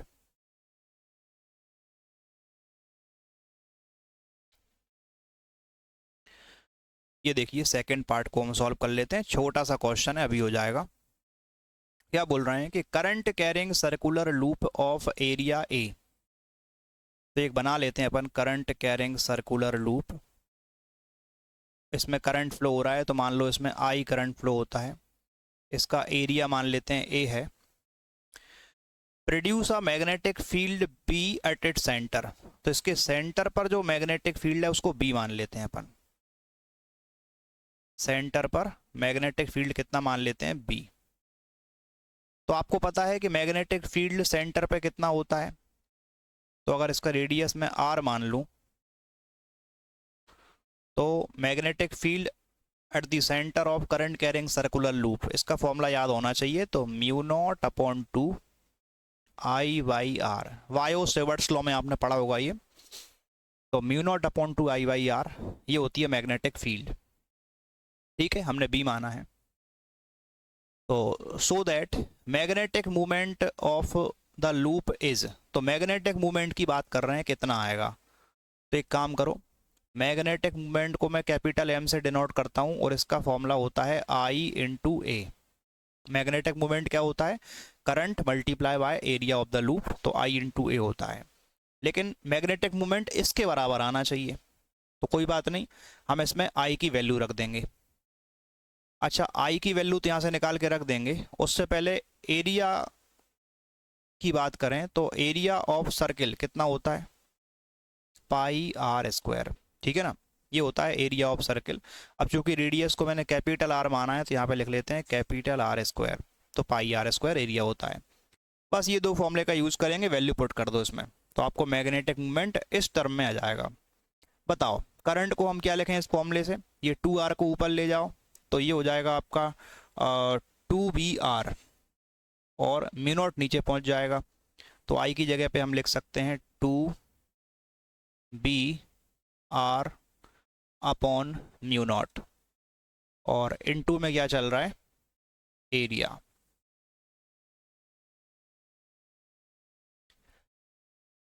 ठीक है, और आंसर आपको ए में चाहिए, तो हम एक काम करेंगे, तो ए की जगह पर चेंज नहीं करेंगे, लेकिन आंसर हमें आपको आर नहीं चाहिए, तो आर की वैल्यू रखनी पड़ेगी। तो आर की वैल्यू अपन रख देंगे यहाँ पर।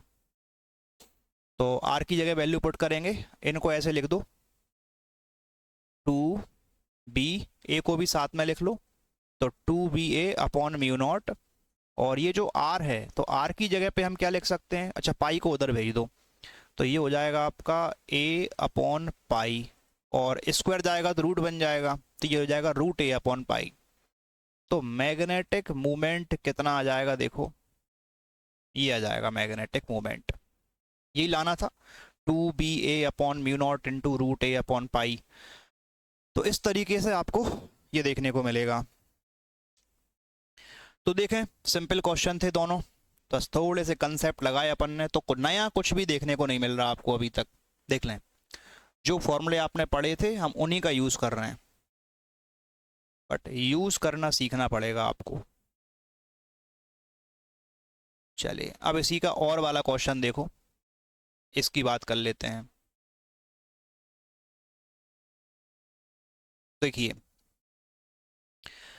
Drive an expression for torque acting on rectangular current loop suspended in uniform magnetic field. आपको एक एक्सप्रेशन फाइंड करना है टॉर्क के लिए। तो एक रेक्टेंगुलर करंट लूप है, उसको हमने कहाँ रखा है, यूनिफॉर्म मैग्नेटिक फील्ड के अंदर रखा हुआ है। तो डेरिवेशन तो आपको आने चाहिए, तो ये तो जब क्लास में आप पढ़ाई करते हैं उस टाइम पे आप डेरिवेशन तो सीख ही लेते हैं, मेन पार्ट होता है। फिर भी आपको थोड़ा सा बता देता हूँ मैं, एक आइडिया लग जाएगा। तो एक हम मान लेते हैं कि जैसे ये हमारे पास एक रेक्टेंगुलर लूप है, रेक्टेंगुलर लूप, और ये इसका एक्सिस ऑफ रोटेशन है। हमने इसको थीटा एंगल पे रखा हुआ है। मैग्नेटिक फील्ड अपन अंदर की तरफ मान लेंगे, तो क्रॉस का मतलब इनवर्ड मैग्नेटिक फील्ड। ये है मैग्नेटिक फील्ड अंदर की तरफ, और इस लूप को हम थोड़ा सा रोटेट कर लेते हैं।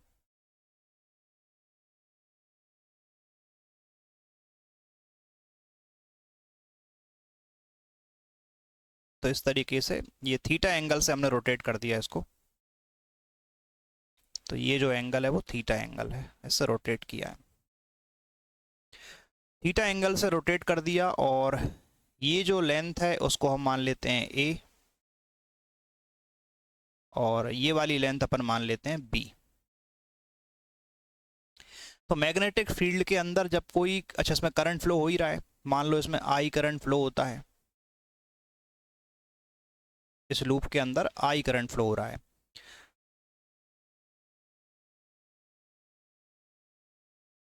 कितना करंट फ्लो हो रहा है, आई करंट। तो आई करंट जब फ्लो होता है तो करंट कैरिंग वायर जब मैग्नेटिक फील्ड में रखते हैं तो उस पर फोर्स लगता है आई वी एल साइन थीटा, यही फॉर्मूला होता है। अब चूंकि एंगल तो 90 है वायर और मैग्नेटिक फील्ड के बीच में, तो आई वी एल फोर्स लगेगा। अब लेंथ अगर ए मानोगे तो आई बी ए के इक्वल फोर्स लग रहा होगा इस वायर पे। तो ये फोर्स लग रहा है इस तरफ, फोर्स कितना लग रहा है, आई बी ए। और इस वाले पर फोर्स लग रहा है इस तरफ, ये होता है आपका आई बी ए। तो इस तरीके से फोर्स लग रहा है दोनों वायर के ऊपर, आई बी ए। इक्वल अपोजिट फोर्स है, लेकिन दोनों की लाइन ऑफ एक्शन सेम नहीं है, क्योंकि थीटा एंगल पे रखा हुआ है लूप मैंने। तो इस केस में हम टॉर्क निकाल सकते हैं। तो टॉर्क निकालने के लिए एक काम करो, इन दोनों फोर्सेस के बीच का बस डिस्टेंस निकाल लो। तो आप ये समझो कि हम इसको ऊपर से देख रहे हैं। ऊपर से देखने पर आपको क्या दिखाई देगा, देखो अगर हम इसको ऊपर से देखें टॉप व्यू, तो टॉप व्यू में आपको ऊपर एक लाइन दिख रही होगी, बस ये वाली लाइन, ठीक है। फिर आपने इसको रोटेट किया था तो कुछ ऐसा हो गया होगा पहले से, क्योंकि हमने इसको थीटा एंगल से रोटेट कर दिया था, ठीक है ना। तो इस तरीके से आपको कॉइल का ये ऊपर वाला फेस दिखाई देगा। फिर ये जो फोर्स मैं लगा रहा हूँ वो यहाँ दिख रहा होगा आपको, ठीक है, और ये वाला फोर्स यहाँ दिख रहा होगा ऊपर से देखने पर। मुझे इन दोनों के बीच का डिस्टेंस चाहिए, तो एक ड्रॉ किया परपेंडिकुलर, यहाँ से ड्रॉ किया परपेंडिकुलर, ये आपको मिल जाएगा। अब ये लेंथ हमने कितना माना है, बी। तो ठीक है, ये लेंथ हमारे पास बी है, और ये एंगल थीटा है, तो फिर ये एंगल भी थीटा होगा। और बी का थीटा वाला कंपोनेंट क्या होता है, बी कॉस थीटा, और इसके परपेंडिकुलर में होता है वी साइन थीटा। और दो फोर्सेस के बीच का डिस्टेंस चाहिए, तो क्या मिल गया, वी साइन थीटा। बस यही चाहिए था अपन को, टॉर्क निकाल सकते हैं हम। तो टॉर्क का फॉर्मूला होता है force into perpendicular distance between two forces. तो फोर्स हमने पता है कितना है, आई पी ए, और परपेंडिकुलर डिस्टेंस कितना है, बी साइन थीटा। तो यहाँ रख लो बी साइन थीटा। अब ए इंटू बी क्या हो गया, ए मतलब लेंथ, बी मतलब विड्थ, लेंथ इंटू विड्थ यानी कि एरिया। एरिया को कैपिटल ए लिख देता हूँ मैं, कि यहाँ पे मान लो कि जो कैपिटल ए है वो एरिया है, जो किसके बराबर है, ए इंटू बी के बराबर है, लेंथ इंटू विड्थ। तो इसको लिख दो आप आई बी, और ये कैपिटल ए, और ये आपका साइन थीटा।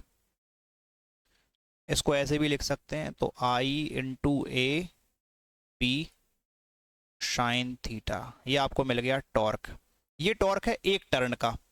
अगर इसमें n टर्न्स होते तो अपन n से मल्टीप्लाई कर लेते। ये तो 1 टर्न का आ गया, तो 4n number of turns.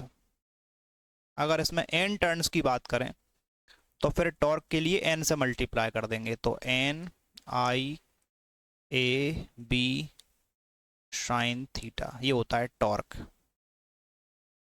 n i a b sine theta. और आप देखें एन आई ए को हम मैग्नेटिक मूवमेंट भी लिख सकते हैं। आप यहाँ पे छोड़ दो, ये भी खत्म है। एन आई ए क्या होता है? Magnetic movement. कोई अगर आगे लिखना चाहे तो बता देता हूँ मैं।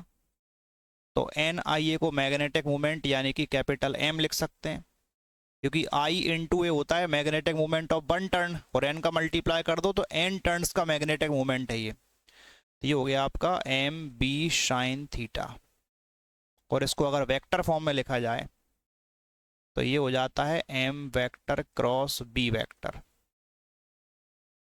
M cross B. ये हमने टॉर्क का डेरिवेशन कंप्लीट कर लिया।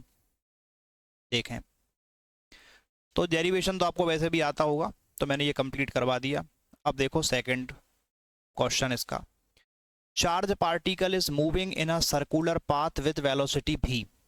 ठीक है ना, कोई चार्ज पार्टिकल सर्कुलर पाथ में मूव कर रहा है v वेलोसिटी से in uniform magnetic field b। It is made to pass through a sheet of lead. जब एक शीट से पास होगा तो इसकी वेलोसिटी कम हो जाएगी, सीधी बात है, इसकी स्पीड कम होगी। और स्पीड कम होने का मतलब है कि loss 1/2 of its kinetic energy without change in its direction. तो डायरेक्शन चेंज नहीं हुआ है, बस उसकी काइनेटिक एनर्जी कितनी हो गई है? हाफ हो गई है। तो कोई बात नहीं, हो जान दो half. How will the radius of its path and it's time period of revolution change. Radius cafe change होगा और टाइम कैफे चेंज होगा। भाई चेंज की बात तो हम बाद में करेंगे, पहले होता कितना है रेडियस वो आपको ऑलरेडी बता दिया था एक बार, फिर से बता देता हूँ। इसी लेक्चर में समझाया था मैंने आपको कि रेडियस कितना होता है। देखो ये वही पुरानी बात है अपनी, ये सर्कुलर पाथ में मूव करता है कोई पार्टिकल, ये सेंटर है और ये मान लो इसका रेडियस है r, और ये मान लो इसकी वेलोसिटी है कितनी? v। एंगल 90 बनता है, कोई दिक्कत नहीं है, और मैग्नेटिक फील्ड को हम मान लेते हैं b। ठीक है ना। तो जो सेंट्रीपिटल फोर्स है वो किसके बराबर होता है? मैग्नेटिक फोर्स के बराबर होता है। सेंट्रीपिटल फोर्स आपको बता दिया था एम भी स्क्वायर अपॉन आर होता है, और मैग्नेटिक फोर्स आप जानते हैं क्यू वी वी, और साइन 91 हो गया, तो ये 1 नहीं लिख रहा मैं, साइन 90 होता है यहाँ पर। यहाँ से हम रेडियस फाइंड कर लेते हैं। अच्छा v से पहले कैंसिल कर दो, ये आप समझ लेना, काटूंगा तो अच्छा नहीं लगेगा। तो ये हो गया आपका क्यू वी बी, तो v से हम इसका स्क्वायर तो हटा ही सकते हैं, ठीक है ना। तो v से अपन इसका स्क्वायर काट देते हैं, तो रेडियस आपको मिल जाता है M V upon Q B. ये फॉर्मूला आप याद रखें।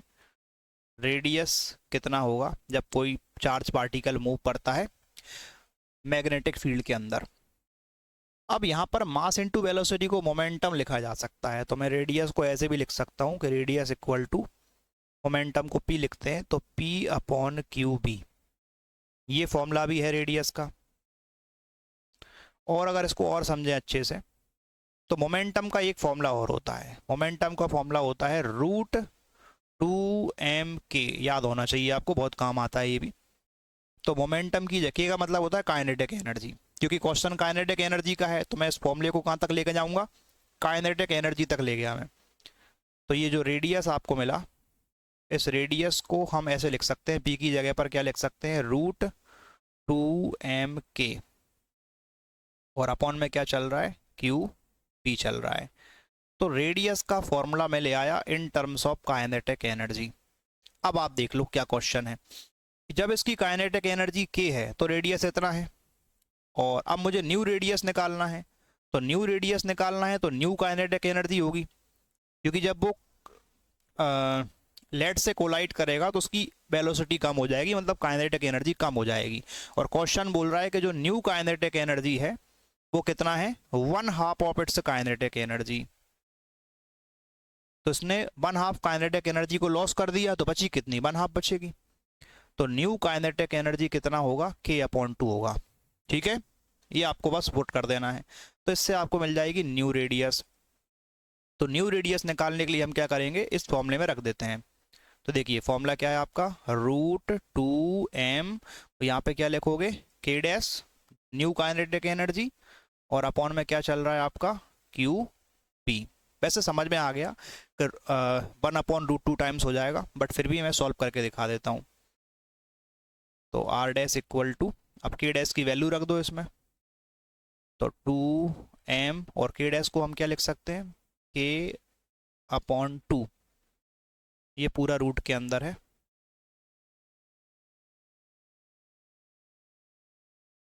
ये पूरा का पूरा रूट के अंदर, और अपॉन में क्या है, QP।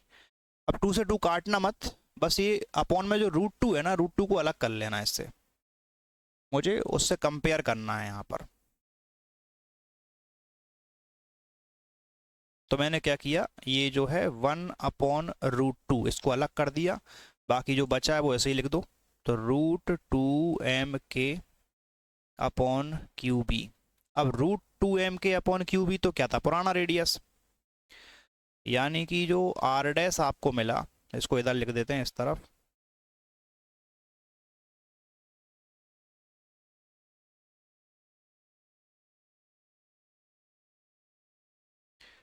तो जो हमें R डैश मिला वो कितना हो गया, 1/√2 टाइम्स ऑफ R। यही बताना था अपन को कि जो न्यू रेडियस होगा वो कितना हो जाएगा, 1/√2 टाइम्स R हो जाएगा। देख लें, तो how will the radius of its path change, तो रेडियस कैसे चेंज हो रहा है, तो 1/√2 टाइम्स हो जाएगा ओल्ड रेडियस का। अच्छा, it's time period of revolution पे क्या फर्क पड़ेगा, इसकी बात भी कर लेते हैं। हालांकि ये भी डेरिवेशन आपने कर लिया होगा, फिर भी मैं समझा देता हूँ कि ये इसी का सेकंड पार्ट है, ये सेकंड पार्ट का फर्स्ट था, अब हम इसी का सेकंड देख लेते हैं। देखो, आपको चाहिए टाइम पीरियड, तो टाइम पीरियड कैसे निकालेंगे, तो डिस्टेंस अपॉन स्पीड। डिस्टेंस कितना होगा, सरकमफेरेंस के बराबर, यानी कि 2πr, और इसका स्पीड कितना होगा, स्पीड हमारे पास है v, तो 2π/v, और रेडियस की जगह पे हम रख देंगे, ये रेडियस कितना था, mv/qb, mv/qb। अब देखो v से v कैंसिल कर लो, तो आपको कितना मिलेगा, 2πm/qb, ये मिलेगा आपको टाइम पीरियड। अब ये बताइए, टाइम पीरियड स्पीड पे डिपेंड कर रहा है क्या, नहीं कर रहा, 2π कांस्टेंट है, मास, ठीक है, और ये चार्ज और ये मैग्नेटिक फील्ड। तो यहाँ पे आप देखें तो time period not depend on speed, इस बात को याद रखें। तो T not depends on v, तो ये टाइम पीरियड जो है वेलोसिटी पर डिपेंड नहीं कर रहा है। फिर क्या करें, time period not depends on velocity, यानी कि टाइम पीरियड चेंज होगा ही नहीं, वेलोसिटी कम हो जाएगी, काइनेटिक एनर्जी कम हो जाएगी, बट टाइम पीरियड पे कोई फर्क नहीं पड़ेगा। तो आप लिख देना कि टी नॉट चेंज, तो टाइम पीरियड चेंज नहीं होगा। देख लें, तो इस तरीके से ये वाला क्वेश्चन भी हमने कंप्लीट किया, बी पार्ट। चलिए ठीक है, आगे बढ़ते हैं, ये क्वेश्चन देख लेते हैं। क्वेश्चन है, व्हाट आर कोहेरेंट सोर्स और why they necessary for observing a sustained interference pattern. Coherent source क्या होते हैं, देखो कोहेरेंट सोर्स आपको पता है, कोहेरेंट सोर्स क्या होते हैं, ऐसे लाइट के सोर्स जिनका जो फेस डिफरेंस होता है वो कांस्टेंट होता है एट अ पर्टिकुलर प्लेस। मतलब टाइम के साथ फेज डिफरेंस चेंज नहीं होना चाहिए, ऐसे सोर्सेस को हम बोलते हैं कोहेरेंट सोर्स। और इंटरफेरेंस अगर आप चाहते हैं तो उसके लिए कोहेरेंट सोर्स का होना जरूरी है, क्योंकि हमें कांस्टेंट फेज डिफरेंस चाहिए इसके लिए।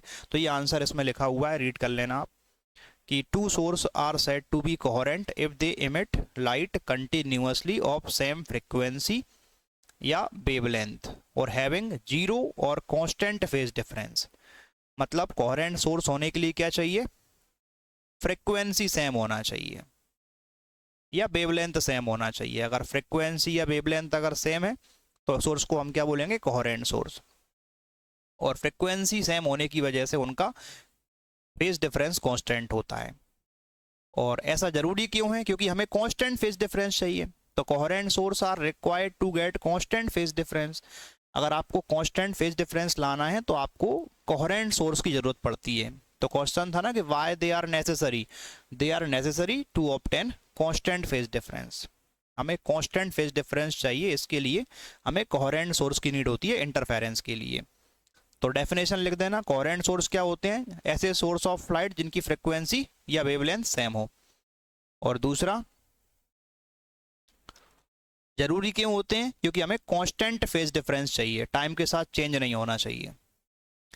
अच्छा देखो, सेकंड इसी का क्वेश्चन है कि light from the two independent source are not coherent, explain. भैया दो अलग अलग सोर्स अगर हैं और वहां से अगर लाइट आती है तो फिर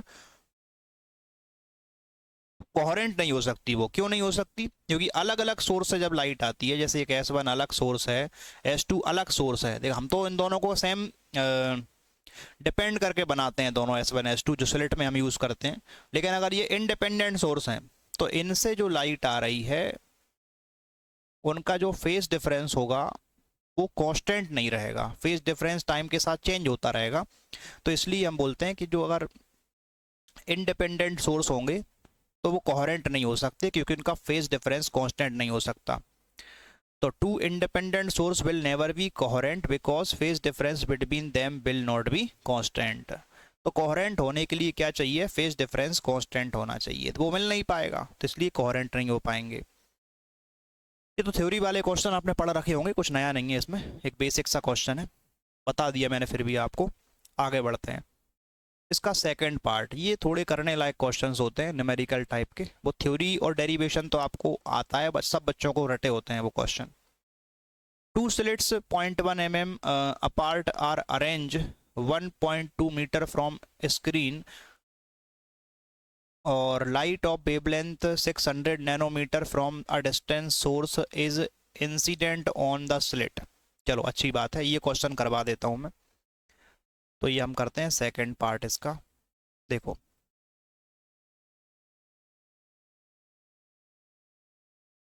सेकंड पार्ट में क्या करना है, अपन को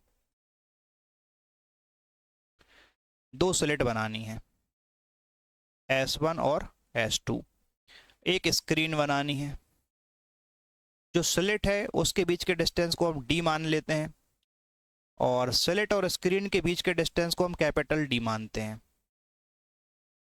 ठीक है, तो क्वेश्चन में आपको दिया है टू स्लिट 0.1 mm अपार्ट, यानी कि आपको स्मॉल d की वैल्यू दे रखी है इसमें। स्मॉल d कितना दिया हुआ है, 0.1 mm और 1.2 मीटर फ्रॉम द स्क्रीन, ये आपको कैपिटल D दिया है 1.2 मीटर। लाइट ऑफ वेवलेंथ 600, तो लेमडा कितना दिया हमें, 600 नैनोमीटर में गिवन है। अब क्वेश्चन ये है, पहला क्वेश्चन देखो इसका कि how far apart will adjacent bright interference fringes be on the screen. Adjacent bright fringes के बीच का अपन को डिस्टेंस निकालना है। तो फार अपार्ट मतलब इन दोनों के बीच का डिस्टेंस निकालना है।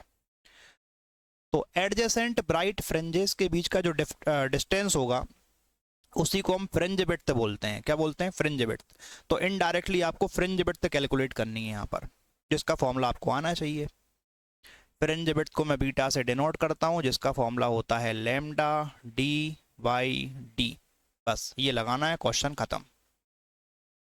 कर लो, रख दो वैल्यू। वेवलेंथ कितना रखोगे? 600 इंटू 10⁻⁻⁹। चलो कैपिटल डी रखो 1.2 मीटर, और अपॉन में रखेंगे अपन स्मॉल डी। तो स्मॉल डी कितना है? 0.1 mm था, मल्टीप्लाई बाय 10⁻⁻3। एक काम करो, पॉइंट को हटा लेते हैं, तो ये पॉइंट से पॉइंट कैंसिल हो जाएगा, और इन्हें कर लो मल्टीप्लाई। ये हो जाएगा आपका 72, 12 इंटू 6, और इनको ऊपर भेज देते हैं। अच्छा, डबल जीरो भी लिख लेता हूँ मैं अभी के लिए, और ये ऊपर जाके बन जाएगा 10⁻, अच्छा -9 + 3 यानी कि -6। और इसको भी अगर देखें, इसको ऐसे लिख सकते हैं क्या? 7.2 इंटू 10⁻³ लिख सकते हैं। तो ये आपको मिल जाएगा मीटर में आंसर। 10⁻³ को मिलीमीटर भी लिखा जा सकता है, तो हम ऐसे लिख सकते हैं 7.2 मिलीमीटर। ये मिल जाएगी आपको फ्रिंज विड्थ या distance between two adjacent bright fringes, जो भी आपको निकालना था वो आ जाएगा। ठीक है, अब इसमें देखो सेकंड क्या बोल रहा है, find angular width of the first bright fringe. तो फर्स्ट ब्राइट फ्रिंज की आपको एंगुलर विड्थ निकालनी है, वो भी डिग्री में निकालना है।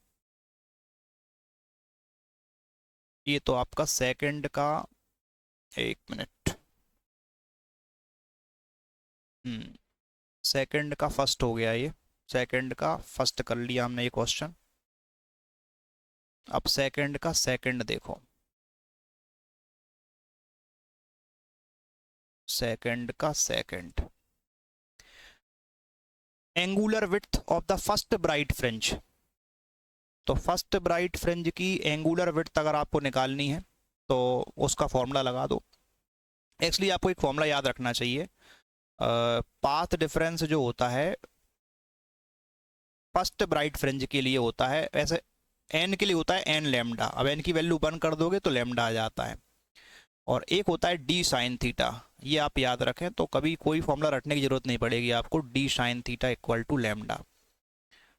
स्मॉल एंगल के लिए साइन थीटा को थीटा लिखा जा सकता है, तो थीटा इक्वल टू लैम्डा, और आपको एंगल थीटा चाहिए तो ये हो जाएगा आपका लैम्डा अपॉन डी।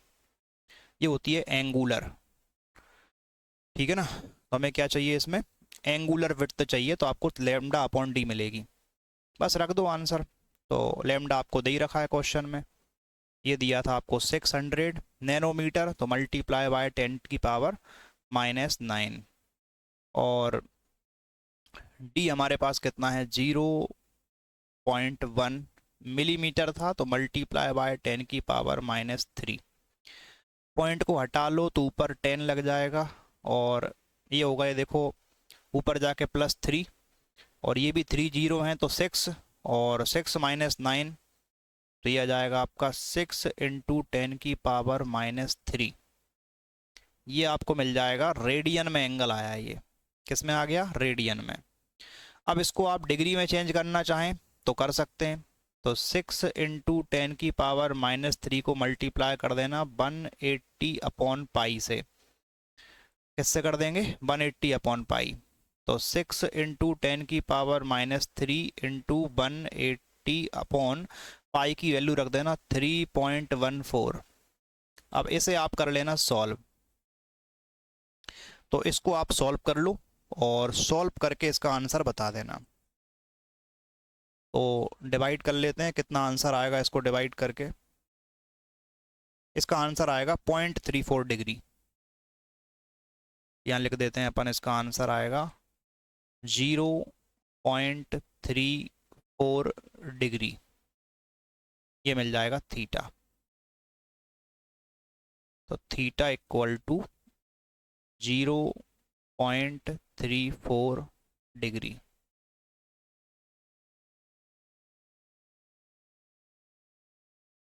(0.34 डिग्री ये आंसर आ जाएगा डिग्री में।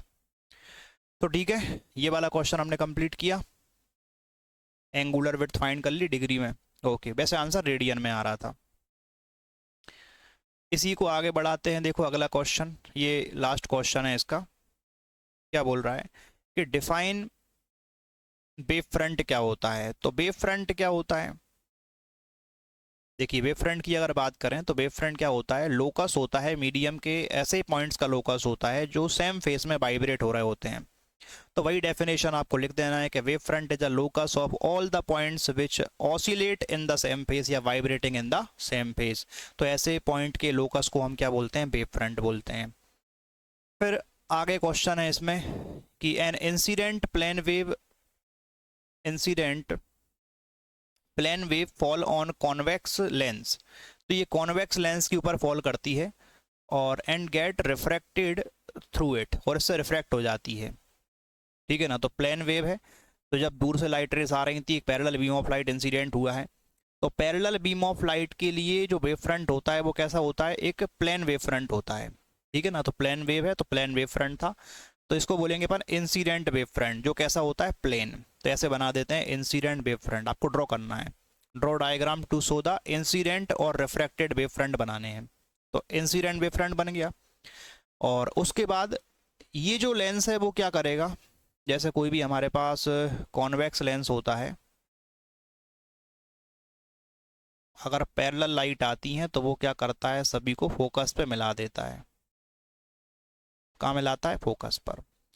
और ये पता है हमें कि वेव फ्रंट हमेशा रे ऑफ लाइट के परपेंडिकुलर होता है। तो रे ऑफ लाइट के परपेंडिकुलर वेव फ्रंट बनाना है, तो ये बन जाएगा देखो प्लेन वेव फ्रंट, जिसको बोलेंगे इंसिडेंट वेव फ्रंट। और यहाँ पर अगर देखें तो हमें ये सभी रे ऑफ लाइट जो यहाँ पर जा रही है रिफ्रैक्टेड रे, इनके परपेंडिकुलर में बनाना है। और परपेंडिकुलर में क्या बनेगा, तो यहाँ पर बन जाएगा एक स्फेरिकल वेव फ्रंट बनेगा कुछ ऐसा। ठीक है ना, और इसका रेडियस क्या होगा, ठीक है ना। तो यहाँ पर जो पहला वाला इसकी बात कर रहा हूँ, ये टच करवा लेंगे इससे, ये अपन यहाँ बना के दिखा देते हैं इस तरीके से। ये बनेगा यहाँ पर रिफ्रैक्टेड वेव फ्रंट, जो कि कैसा होगा, स्फेरिकल। और इसका रेडियस कितना रहेगा, फोकस के बराबर, क्योंकि ये फोकस पॉइंट है तो ये फोकल लेंथ है, तो ये इसका रेडियस हो जाएगा स्फेरिकल वेव फ्रंट का। तो ये कौन सा होगा, रिफ्रैक्टेड वेव फ्रंट। तो बस यही ड्रॉ करना था, ये तो आपने ऑलरेडी पढ़ रखा होगा, थ्योरी वाले पार्ट हैं, आते हैं अपन को, कुछ नया नहीं था इसमें। अच्छा, ये क्वेश्चन है थोड़ा सा अलग, इसको और देख लेते हैं। ये लास्ट क्वेश्चन है इस क्वेश्चन पेपर का, कि beam of light coming from a distance source is refracted by spherical glass ball.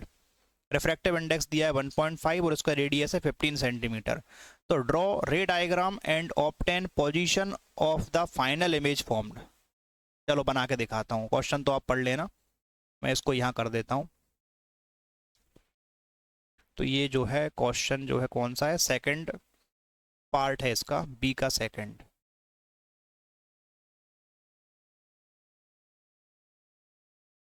तो बी का जो सेकंड पार्ट है इसकी बात कर लेते हैं। तो इसमें हमें क्या करना है, एक स्फेरिकल बॉल है, स्फेरिकल बॉल। अब यहाँ पर देखिए क्या लिखा था इसमें, स्फेरिकल बॉल में, a beam of light coming from distant source, यानी कि इन्फिनिटी से आ रही है light, refracted by spherical glass ball. Infinity से लाइट आ रही है मतलब पैरेलल है, चलिए ठीक है, इन्फिनिटी से लाइट ले आते हैं। अब सबसे पहले देखो क्या होगा, सरफेस जो 1 है, पहली सरफेस, यहाँ पर लाइट बेंड होगा, इसको बेंड करवा देते हैं। फिर अगर ये बेंड आगे दूसरी सरफेस नहीं होती तो ये लाइट इस तरीके से बेंड होती, और ये आगे जाके यहाँ पर मिल जाती और यहाँ इमेज बन जाती। इस इमेज को मैं मान लेता हूँ आई डैश। लेकिन फिर एक बार और बेंड हुआ तो फाइनल इमेज यहाँ पे जाके बनी। ये आपको आता होगा, रे ऑप्टिक्स में भी पढ़ा है आपने ये टॉपिक। ठीक है, तो कुछ नया नहीं था, इस तरीके से लाइट आया, एक बार यहाँ पर बेंड हुआ, फिर दूसरी बार यहाँ बेंड हो गया। ओके, और अगर हम देखें इसमें डिस्टेंस की बात कर लेते हैं, तो ये जो डिस्टेंस है फर्स्ट वाले सरफेस से अगर डिस्टेंस देखें, क्योंकि ये पहली इमेज ये वाली है, किसने बनाई थी, पहली सरफेस ने, ये सरफेस 1 है और ये सरफेस 2 है। सरफेस 1 तो इसकी डिस्टेंस को मैं बी डैश मान रहा हूँ, ठीक है। और ये सेकंड सरफेस ने बनाया है, तो इस इमेज की डिस्टेंस को मैं भी मान लेता हूँ। सरफेस 1 का अगर रेडियस देखें अपन तो ये आ जाएगा आपका, इस तरफ आएगा। सरफेस 2 का रेडियस इस तरफ आएगा, ठीक है। चलिए, अब स्फेरिकल सरफेस से रिफ्रैक्शन का एक फॉर्मूला पढ़ा होगा आपने। रिफ्रैक्टिव इंडेक्स हमें कितना दिया है इसका, इसका रिफ्रैक्टिव इंडेक्स है 1.5 और बाहर जो मीडियम है उसका कितना है 1, ठीक है। रेडियस हमें दिया हुआ है क्वेश्चन में 15 सेंटीमीटर, वो भी लिख लेते हैं। तो रेडियस हमें दिया है 15 सेंटीमीटर। चलो, तो फॉर्मूला क्या था, फॉर्मूला था n2 upon V minus n1 upon U equal to n2 minus n1 upon R. हमें ये फॉर्मूला यूज करना है, बस ये फॉर्मूला यूज करना है, n2 upon V minus n1 upon U equal to n2 minus n1 upon R. तो पहले देखते हैं at surface 1, at surface 1, surface 1 पे लगाते हैं। याद रखिएगा n1 से लाइट आती है, n2 में जाती है। तो सरफेस 1 में देखें तो लाइट जो है बाहर से आ रहा है एयर से और अंदर जा रहा है, तो रिफ्रैक्टिव इंडेक्स ये कितना होगा, n2 हमारे लिए 1.5 होगा। तो यहाँ रखेंगे अपन 1.5, अपॉन में रखेंगे इमेज डिस्टेंस। तो सरफेस 1 की इमेज तो ये है आई डैश और इसकी डिस्टेंस कितनी है वी डैश, तो वी डैश रख लो। राइट साइड वाली डिस्टेंस पॉजिटिव लेते हैं, माइनस। अब n1 कितना है, एयर का रिफ्रैक्टिव इंडेक्स 1 और ऑब्जेक्ट इन्फिनिटी पर था तो डिस्टेंस कितनी हो गई, इन्फिनिटी हो गई ऑब्जेक्ट डिस्टेंस। फिर वही n2 कितना है 1.5, n1 कितना है 1 और अपॉन में रेडियस। तो पहली सरफेस का जो रेडियस है वही अपना कितना रहेगा, राइट साइड में है रेडियस, तो 15 सेंटीमीटर इसका रेडियस रख लो। ये तो 0 हो जाएगा 1 अपॉन इन्फिनिटी, तो हमारे पास ये बचेगा यहाँ पर 1.5 अपॉन वी डैश, ये तो 0 हो गया, और ये बचेगा 0.5 अपॉन 15। अच्छा, पॉइंट से पॉइंट कैंसिल कर देते हैं, वी डैश को इधर कर दो, इसको इधर कर लेते हैं, तो ये आ जाएगा आपका 15 इंटू 15, या इसको यहीं काट दो ना, 5 3 15, ठीक है, इसको यहीं काट दो और ये 3 इधर भेज दो और ये आपको मिल जाएगा वी डैश। तो V dash equal to 45 centimetre. चलिए, वी डैश मिल गया 45 सेंटीमीटर। अब देखो डायग्राम में, अब हमें क्या चाहिए, सेकंड सरफेस के लिए देखते हैं अब। तो एट सरफेस 2,